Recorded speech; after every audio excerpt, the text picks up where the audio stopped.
Well, welcome back. Welcome anew. I'm Joseph McClendon III, and you have arrived at the Further Faster podcast.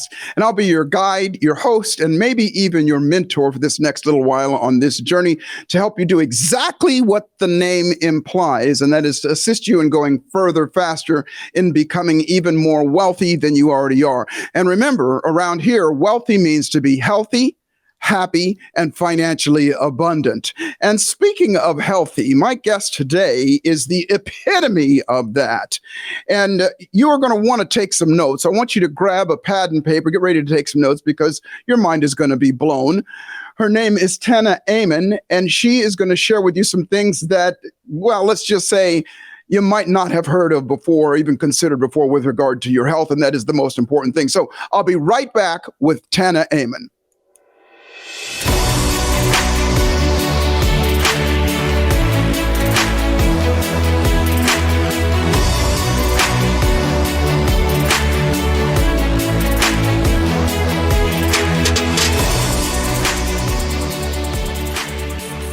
Well, welcome back. Welcome back. And as I said before the break, that our health is the top of those three things in terms of being wealthy, healthy, happy, and financially abundant. And healthy comes in a bunch of different forms. Obviously, your energy, your longevity, your ability to fight off disease, your everything under what happens in between the top of your head and the bottom of your feet. And my guest today is the absolute expert on that. I'm going to start off by saying this. Have you ever been watching something or listening to somebody, and when they say something, it blows your mind and you go, shut up? Well, I've said that to this woman, and she doesn't know it because I follow her on Instagram and things like that, and she doesn't know that, but I've said that several times in doing this. Her name is Tana Amen, and she's a New York Times bestselling author. She's a neurological ICU trauma nurse, no stress there. She's a world-renowned health and fitness expert, and she holds several black belts in multiple martial arts, so she can put you down if need be. And she's the vice president of the Amen Clinic, which is the world's leader in brain health. And I'm going to share with you a little bit about that here in a little bit. But I first met this amazing woman with her husband, Dr. Daniel Amen, several years ago. I want to say maybe even a decade ago on a plane flight back from an event that I was doing. And we met each other and we talked. Little did I know, several years later, which has been now 2 years ago, almost 3 years ago, we did some business together and launched some projects together as well.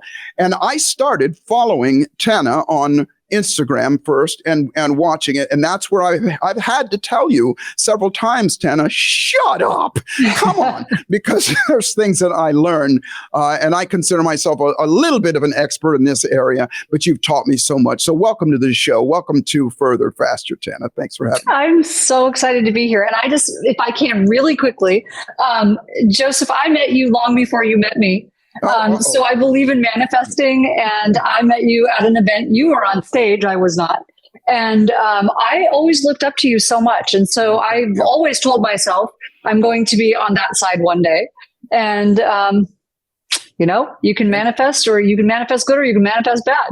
Well, so it is such an honor and a privilege to be here. Well, the pleasure is all ours because, and I really mean that, I've been following you for a couple of years now and listening to you, because one of the things that I love about you the most, it's not just about, you're going to tell us how to eat, you're going to tell us, there's a lot of philosophy and there's a lot of science behind what you talk about as well, including, and I hope we'll get into it, the thing we talked about just the other day, because under my breath, I told you to shut up as well.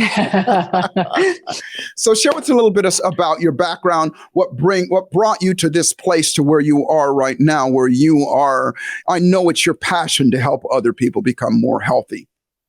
It really is, but it didn't start off that way. It started as my odyssey and my journey to help myself, because I was a really sick kid. I grew up in a lot of trauma and drama and chaos. And so I was always sick. When I tell you I was always sick as a kid, I was always sick. I was one of those kids that was a frequent flyer at the hospital, at the doctor's offices. I was on numerous antibiotics. I had my first medical surgery at 9 years old, and I've had 10 medical surgeries since then. I was a sick kid. And so, but when you grow up poor, that's often the case. I was a latchkey kid. And so we couldn't afford a babysitter. When we could afford one, I prayed that we didn't have one because they were often, I had horror stories of babysitters.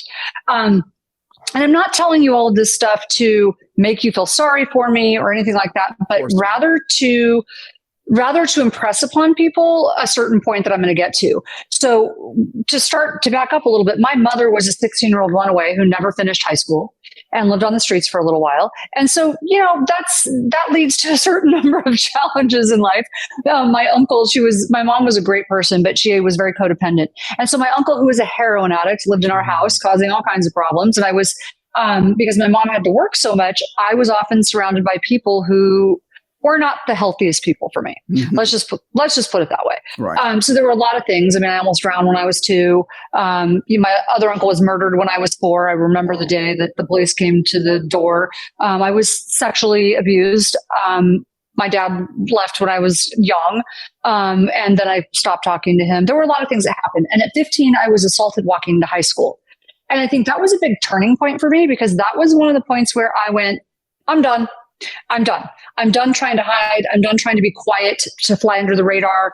It's when am I allowed to curse on here? Yeah, bring it on. You don't scare us. Come on. I basically told myself I'm done being the quiet little good girl trying to fly under the radar and hide so that I don't draw attention to myself. Instead, it's like, be a bitch first, apologize later if you're wrong. Like I was just done. Can I borrow that? Be a bitch. Yeah, absolutely. I raised my daughter that way. I'm like, if you think you're in danger, this idea that we should all be good little girls and be quiet is not serving us. It might have served you at one point in your life. It's not serving you for a lot of people now. And so I developed this grit. The one thing I got from my mom was grit. And but there was more that happened. I don't need to go into all that. The whole point of that is to tell you I never understood why I was so sick. Mm-hmm. And I'm like, I don't, because if you looked at me, I looked healthy. I looked, it was like, why am I sick? Why do all these things? Did I just have bad luck? Did I just draw the genetic short stick? So I didn't really understand it. And so now fast forward, and I had cancer that recurred multiple times, multiple surgeries related to that.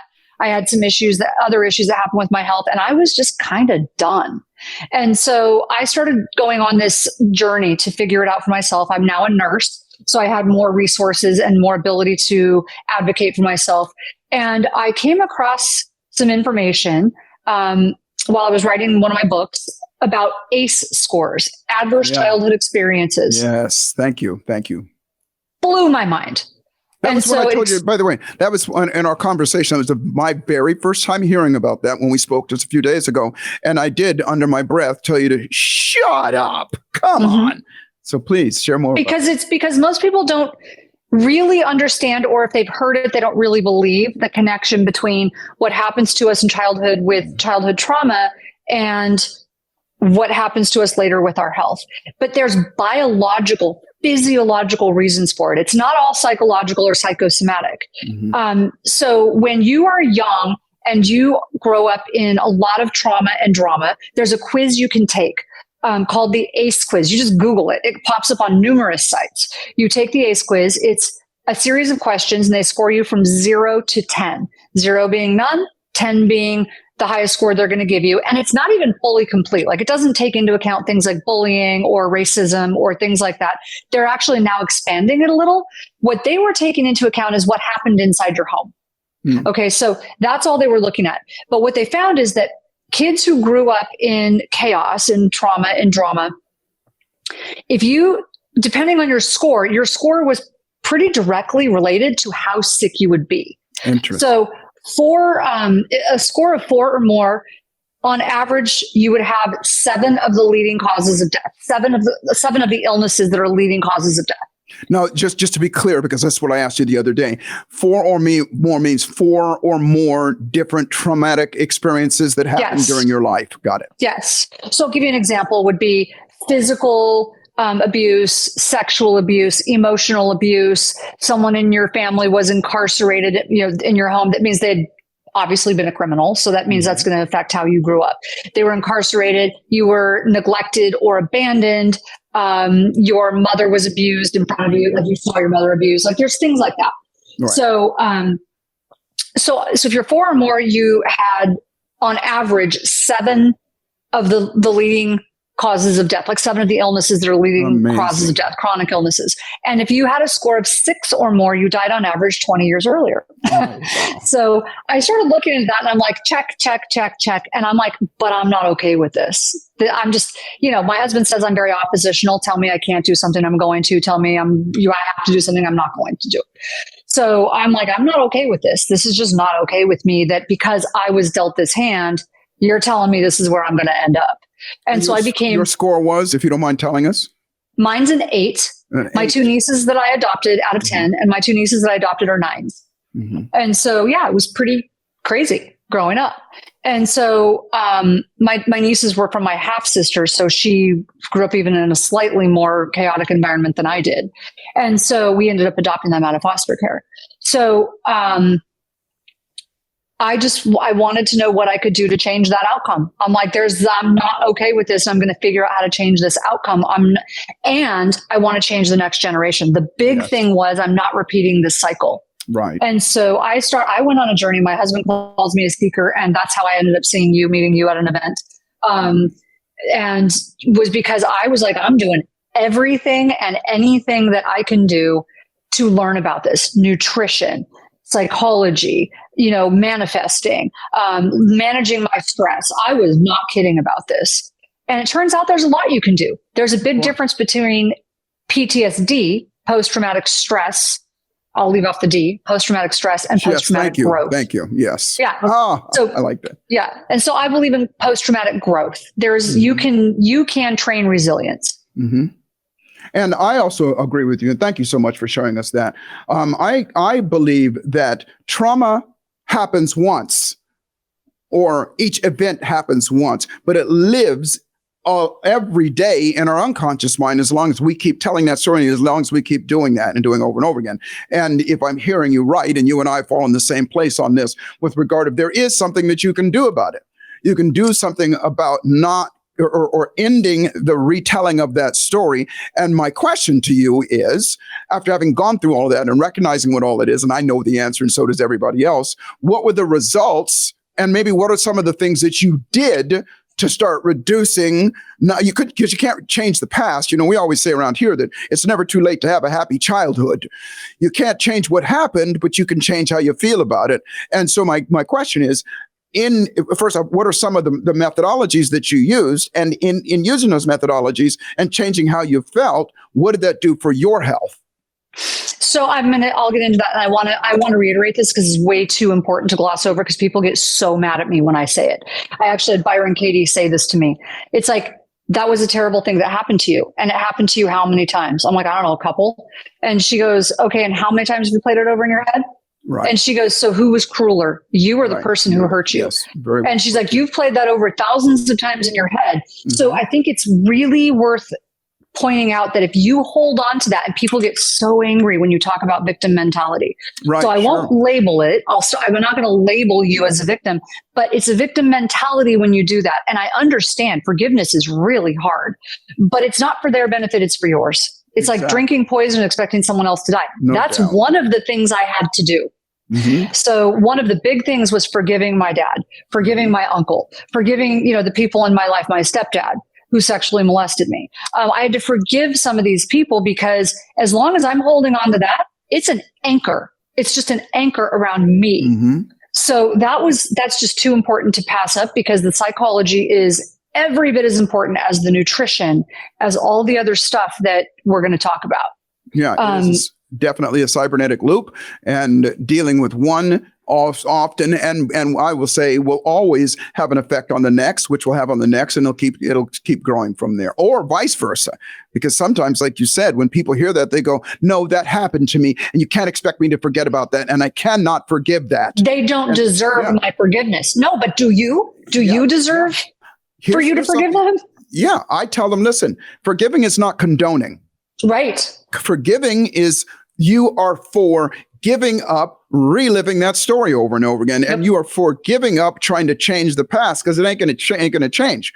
Let's start telling a different story. Let that fade away into the past. Yes, it did happen. What they did was terrible, and let that fade away in the past. And I cannot tell you how many times people, I know you go through this as well, people are still so resistant to that. I can't let that go. And so the processes, because I know you as I watch you, you never really just say, do this, and that, or this is good for you, and this is the education. You always give process as well, and I love that. So share with us maybe some of the processes that you did to maybe forgive, like you said, your father and your stepfather and things like that. So I will say I did a whole lot to start. So EMDR is probably, that's where I started. I did EMDR, was very powerful. EMDR is a type of trauma. It's a type of therapy specific to trauma. It's eye movement, desensitization and reprocessing. Yes. Very powerful. They've actually done studies on it with police officers who have been in shootings. They've done a number of studies on it. It really helps to reprocess. And it's a little like a shortcut through therapy. So that's why I like it, because I'm not going to sit there and bang my head up against a wall for years. Yes. I'm just not my style. I also think NLP is a shortcut. So I love NLP because I think it's a shortcut way to get to things I want to get to quickly. It's just a way of thinking about things differently. And I think there are so many tools within it that are powerful. I've done Byron Katie's workshops. I've done Tony Robbins' workshops. I've done so many of those workshops that help me to reprocess. And it's one thing I tell people is your mental health, your happiness, forgiveness, love, all of it is a daily practice. Yep. It is not a feeling. It's not just a gift you get or don't get. It's like working out. You don't just get a good body. You don't just get good health from exercising once. You have to do it daily. And all of those things have to be done on a daily basis. So prayer and meditation, so powerful. So that's where I started. I could tell you, I could go on and on, but I think the place that I started was EMDR. Super powerful. Just so you know, because of you and your husband, I did that after I did my brain scan. I've got let's just say, as Daniel says, I've got an overactive amygdala. Yeah, right. My brain doesn't shut up, just doesn't shut up. So I did that. He recommended me to the physician that's here. And I did that. And it was very, very effective. It calmed me down quite a bit. So if I could point something out about that. So when we talk about ACE scores and why do these kids get so sick? Kids who grew up in chaotic environments, growing up, like when they were young, have the same or similar brain pattern as a soldier coming back from war. Wow. So it's super interesting with that. That's what their brains look like. But when that happens to a child, the difference is when that happens to a child with a developing brain, it affects many things. Okay, so it actually changes your brain development. It changes things like your amygdala. Okay, you get stuck in flight or fight. Right. It actually changes the function of your frontal lobes. So your frontal lobes are the executive in your brain. They are the ones, it's what's responsible for judgment, impulse control, executive function. Those get sleepy. Your amygdala gets stuck on, the frontal lobes get sleepy, and it also affects your memory center. So it's nothing good happens, right? So it's actually affecting the overall development of your brain, which is one of the reasons that kids get so sick, because their cortisol is always up, and they're stuck in flight or fight.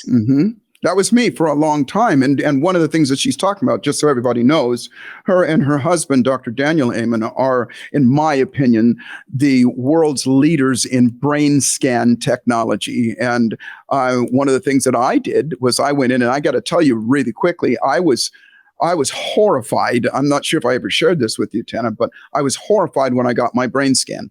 I was. And high achievers always are.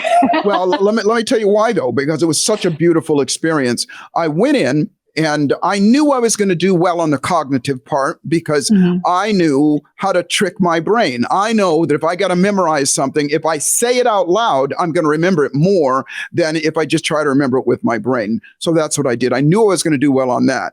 But I had brain injury when I was younger, and I knew that that there was something going on there. So I was terrified that, and this is my ego. I know my ego was terrifying me that when we did the brain scan, that it was going to show that I've got brain damage. And and this is, I'm saying this intellectually now, but at the time I didn't really recognize, why I was feeling this way. But I look at it now because now I'm Joseph McClendon III. I'm in front of all these people telling them this and everything. And now it was going to be, because if you remember, we did the brain scan and filmed it. Right. And so the reveal of my brain was going to be all over the place. And I knew I was going to be embarrassed. I knew all that stuff. Well, Daniel was so amazing in the way that he did it. And what he did was he said, well, let's take a look at your cognitive and he scores. And he said, these are great. And I didn't expect anything less. And, you scored really high in these. And then he goes like this. He goes, now let's take a look at your brain. And he literally looked like his shoulders came down. He kind of looked like, oh my God, this is going to be horrible. And I felt it inside. And that's where I really felt it in my guts. And I felt like, oh no, here it comes and everything. And he says, before I do that, I'm going to show you a healthy brain. And he shows me the picture of the healthy brain of somebody, and it's all lit up like a Christmas tree and rainbows and all this stuff and everything, the top, the side, how it is. And I look at it, and then he goes, and now let's take a look at your brain. And he pulls up the picture of mine and he shows it to me. And I look at it and he goes, what do you notice?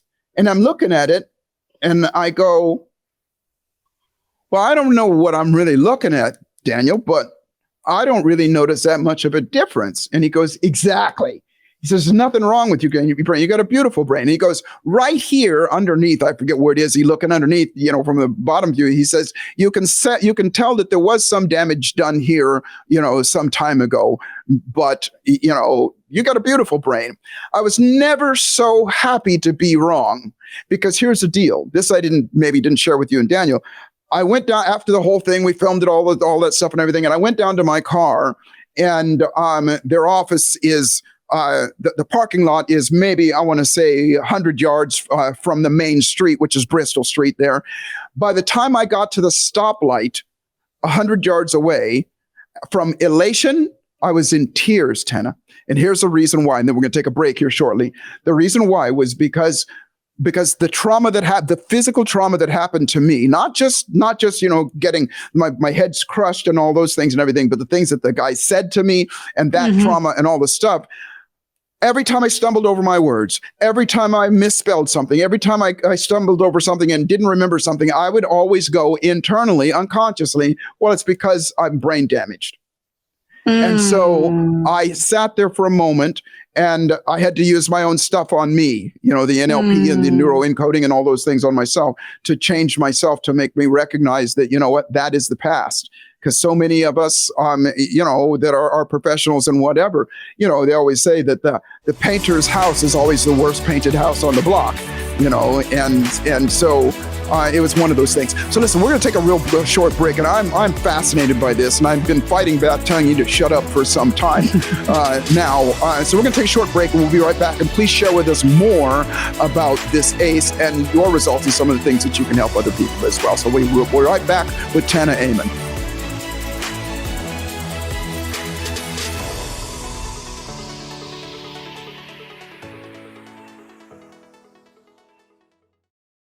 Hey, what's good? It's me, Joseph McClendon III, and let me get real with you just for a second. Now, you've probably heard me talk about this before, something that I call the thieves of our dreams. Procrastination, hesitation, fear of failure, fear of success, self-doubt, self-loathing, imposter syndrome, and fear of rejection. Well, let me ask you a question. What if you could not only retrain your brain and your nervous system to automatically default to your absolute best thoughts, emotions, and behaviors, but you could also do the same for others that are going through difficult times and challenges in their own lives and things that are stopping them from creating the life of their desires?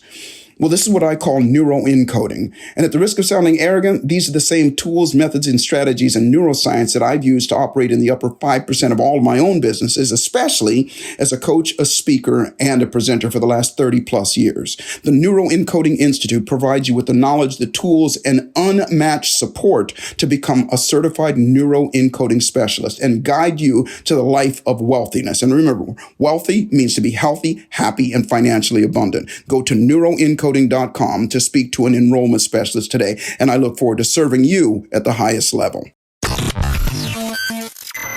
You're enjoying this episode on Angel Phoenix Productions Podcast Network. To explore a complete lineup of quality programs and media production services, head on over to angelphoenix.com or like our Facebook page at facebook.com/Angel Phoenix Productions.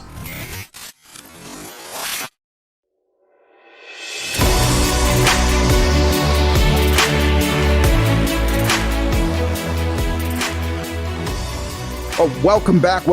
This is Joseph McClendon III, and our guest today is Tana Amen. And before that, she was sharing with us about something called ACE, which is this is just my definition of it. The traumas that happen to us in our past definitely affect our health throughout our lives. And Tana, if you would, please expand more on that.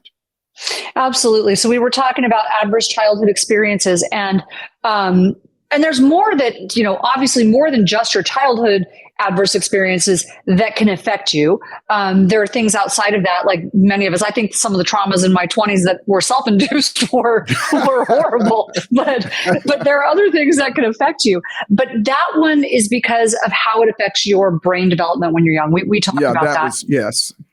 But there's things you can do. So we mentioned a little bit about some of the psychology, some of the trauma therapy you can do, like EMDR, NLP is very powerful. Some of those things are really powerful. I think journaling is powerful. And everyone talks about gratitude journaling, and I love gratitude journaling. But I got to tell you, Joseph, my favorite form of journaling is rage journaling. Oh, wow. So, wait. You cannot brush over that. Please share with us a little bit about what that means. So I learned this, actually, a friend of mine recommended the book, brain body prescription, the body pain prescription. And it's Dr. Sarno. Anyways, because I had an injury and my back I was in so much pain. And I got mad when he recommended it, because I'm like, you think this is all in my head. Right. I'm like, okay, wait, I'm more evolved than that. I need to take this in. If he's recommending it, there's a good reason. But one of the things that Dr. Sarno recommended that I absolutely it just has helped me so much. He said that good people, the better a person you are, sometimes the worse it is, don't have an easy time expressing things, their emotions that are negative, or their anger or their rage about situations they're in. So they suck it up. And so they don't say anything, and that has to go somewhere, right? Yes. So that pent up anger and energy's got to go somewhere. It usually ends up manifesting physically. And so it's a very interesting phenomenon. So even if you had an injury, I had an injury, but the pain is far worse when I'm under stress. And that's actually physiological, because when you're under stress, your cortisol goes up, your muscles tighten. I mean, that should be obvious to us, but a lot of us resist that idea. So he recommends this idea of rage journaling. I got to tell you, it's the best thing I ever figured out. I just started and at first it's really weird, because you're like, good people don't say this stuff. Like, what am I really angry about? The stuff that you don't even allow yourself to think. But it's really the truth. And so I started, it was weird. I'm like, I can't put this on paper. So afterwards you shred it, you burn it, you do whatever. Nice. You don't want anybody to find it. Right. The point is to get it out of your body. Mm-hmm. Then you can focus on some of the gratitude. And that was a game changer for me, because I'm like, that's why I did karate. And so, but then I got hurt. I love karate because I could go beat up big padded guys and get all that rage out, right? Get all that energy out. But when I lost that, when I got injured, so now it's all pent up. So rage journaling really helped me. And then I like intense exercise for that reason, because it gets that energy out. Mm-hmm. But the rage journaling helps, and then focusing on gratitude. So that's another sort of little tip and trick of mine. And meditation and prayer, everyone talks about that, but it really does change a lot. It helps manifest what you want, right? You never want to focus on what you don't want. You need to, even changing your language about, I don't want to be in pain. Your brain didn't process that. It processed, I am in pain. I'm in pain. So, right? It doesn't process the negative. All it focused on, all it heard was, I am pain. Mm-hmm. And so if you can change that to, I move with energy, vitality, and ease, that's going to be a lot more freeing for you. So changing your language, becoming aware of those things. And people are going to go, wow, this is all so overwhelming. No, it's baby steps. It's really simple and baby steps. And do it in baby steps. Yeah. And so, go ahead. Go ahead. No, please go ahead. No. And again, these are these moments when I'm learning from you. I never, ever even heard of rage journaling, and it does make sense for some people. When I think about it, how I get it out is I'm a musician. I've got a studio up in my upstairs there, and I have some bass guitars, and I slap those things around like they stole something from church. Right. And that's I'm not raging when I'm doing it, but it's getting that energy out. And I think that's a really important It's intense. It's intense. Really important point, because I look at it now. I was doing a Zoom call this morning with our team on neuroencoders, and what I said is that we have all. Just real quickly, I'll tell you, I did an event last weekend in Tulsa. I'm sorry, weekend before last in Tulsa. And on the way home, Tana, I was in the airport, laid over in Texas for just a little bit longer than I was supposed to. And it was a full flight to fly from Dallas back home here. And I knew it was full because the flight attendant, or the lady behind the desk, was saying, listen, this is an absolutely full flight. So if you have carry-on and you are in, 4, 5, or 6 in boarding, you're not going to get overhead space. So this is a full flight. And do you know that other than myself, the only other person in that, 150 or 200 people, however many are on a flight, the only other person that was not on their phone other than me was her, the lady that was behind the counter.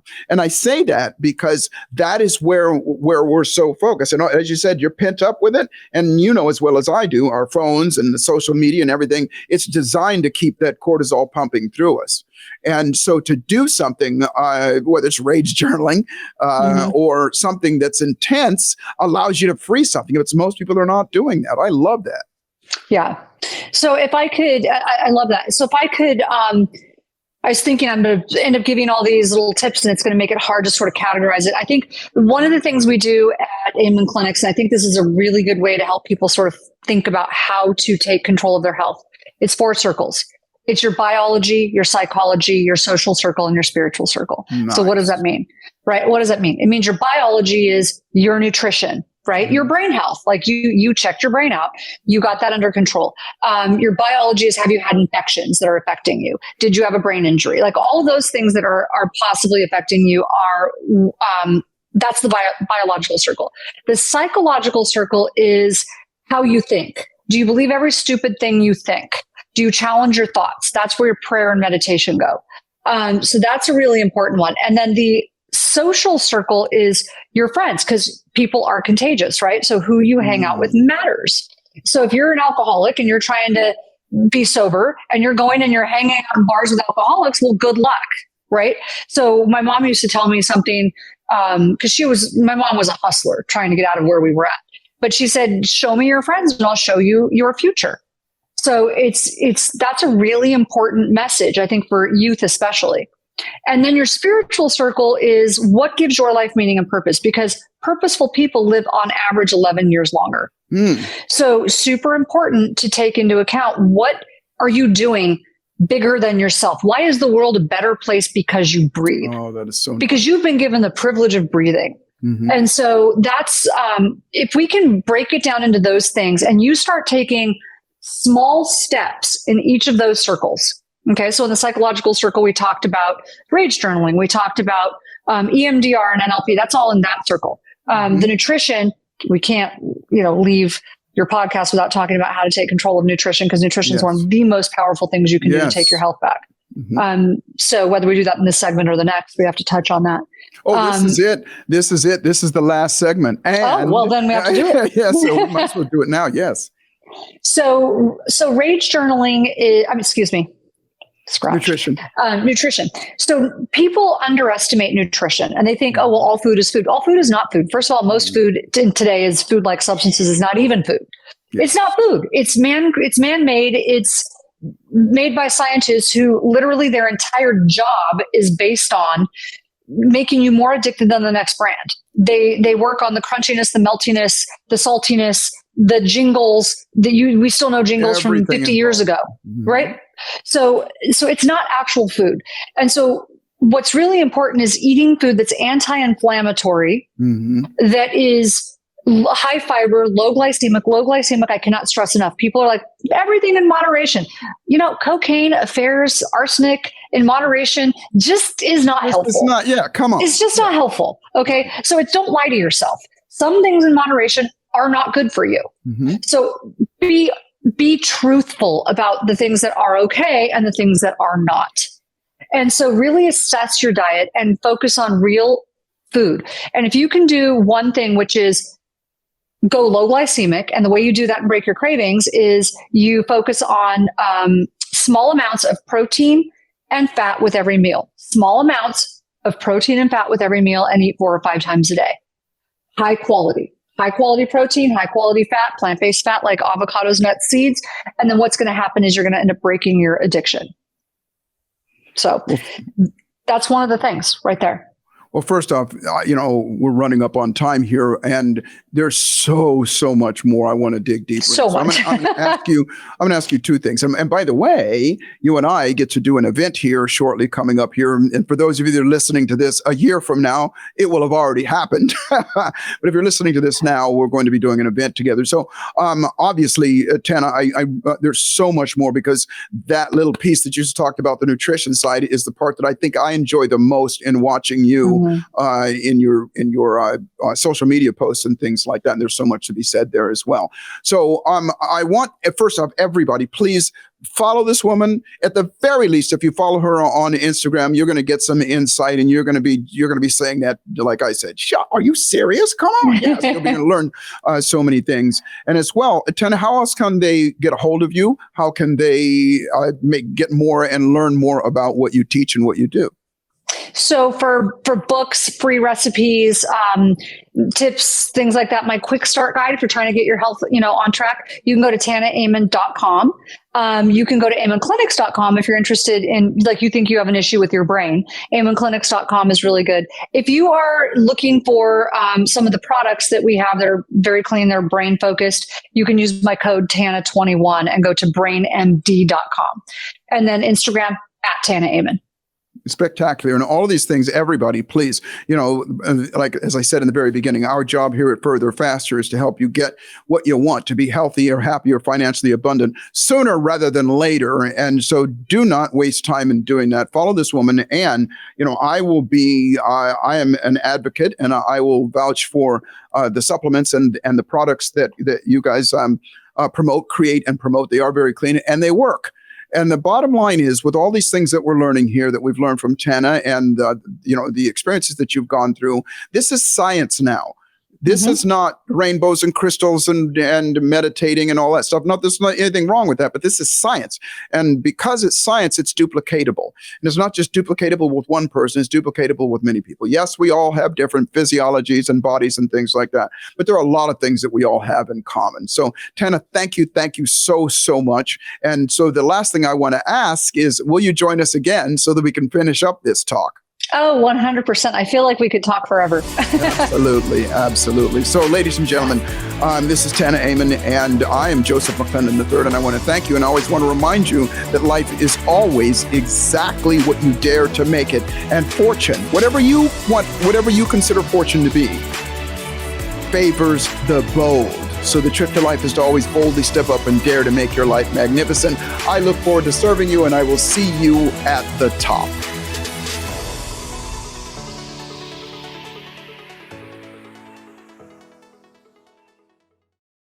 This podcast was a production of Angel Phoenix Productions.